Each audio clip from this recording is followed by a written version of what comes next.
Bolani haddan tashqari avaylash nimalarga olib keladi? Uni mustaqil shakllanishiga o'zingiz bilmagan holda to'sqinlik qilishingiz mumkin. Psixologlar fikricha, haddan tashqari bolaga berilgan e'tibor bolani mustaqil fikrlashini, qaror qabul qilish qobiliyatini pasaytiradi. Yana bir maqolada aytilishicha, haddan tashqari avaylash bu juda mehribon bo'lish emas, balki bolani qiynalmasin, xatoga tushmasin deb barcha burchlarni ular o'rniga bajarishdir. Bu yanada mushkulliklarni hal qilish qobiliyatini kamaytiradi. Va psixologlar muayyan vaqt o'tishi bilan bolaning emotsional o'sishiga zarar keltiradi deb xulosa berishadi. Nima qilish kerak?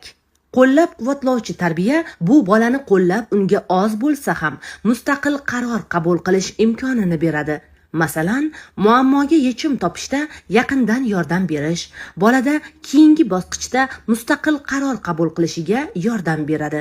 Kichik yutuqlarni rag'batlantirish, biror kichik yutuqni taqdirlash juda yaxshi yoki barakalla kabi rag'batlantiruvchi so'zlar bolaning o'zligini va ishonchini oshiradi. Ko'rsatmalarni to'g'ri berish, shunchaki buni qil, buni qilma emas, balki sen bunga qodirsan yoki senga bu ish yarashmaydi degan so'zlarni ishlating. Bu esa bolaning o'ziga ishongan, yetuk shaxs bo'lib rivojlanishiga yordam beradi.